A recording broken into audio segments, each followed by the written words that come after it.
Are you serious? Are you serious? Folks, we got information. I know the Bible said we would have droughts.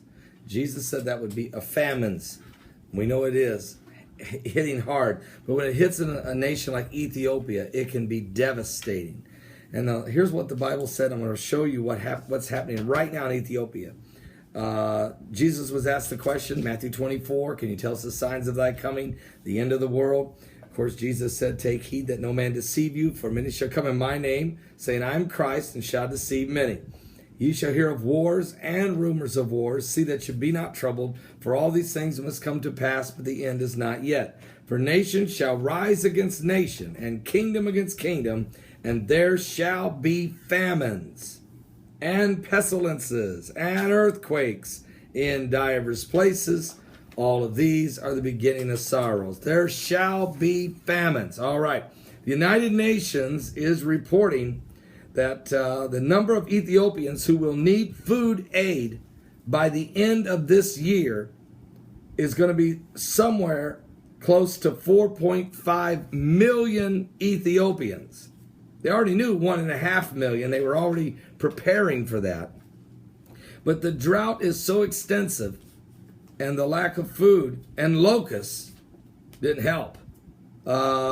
Ethiopia is looking at 4.5 million people will require assistance without question, and I'm talking survival here. Now, the problem is UNICEF representatives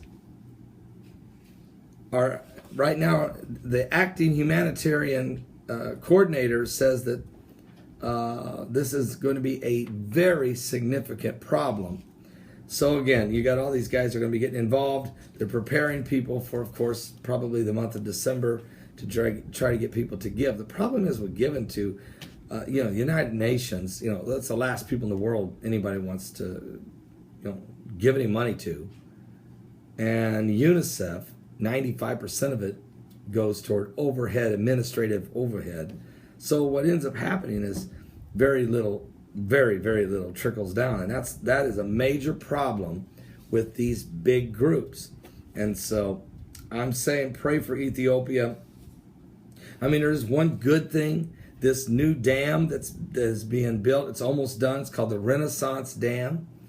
It's on the Nile River, and it's at the head of Ethiopia, the nation, and this dam will be able to stop the river, the Nile, and send 80% of the water flowing into Ethiopia and 5 African nations that really need it. Problem is, it only leaves 20% of the river's flow of water flowing into Egypt, and the Egyptians are not happy about that. But that was actually prophesied in the Bible to happen in the 19th chapter of the book of Isaiah, in verse 6, in what's called the burden of Egypt.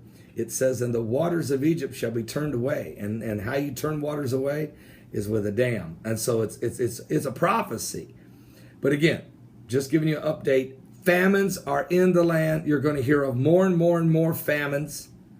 And you're going to hear of more and more and more of dire need for hunger as this world continues to completely fall apart.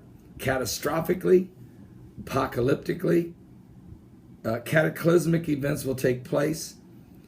Jesus said these famines are coming, diseases are coming, earthquakes of biblical proportion are coming. We know that the book of Revelation speaks about a mountain burning, crashing into the sea, which no doubt was a huge asteroid. It talks about, the sunspots and UV rays coming in so hot that starts scorching men, and they blaspheme God for pain. All of these things are happening in process, and we're moving quickly toward the coming of the Lord Jesus Christ. So it's going to be very, very, very sad. You don't want to be left behind. When the wrath of God, everything I'm telling you about, this is leading up to the final judgment of God. And these things are the beginning of sorrows. So we are truly seeing the end times before us. Are you saved? Give your life to Jesus Christ and walk in the blessing and not the cursings. pray. Pray for the people of Ethiopia.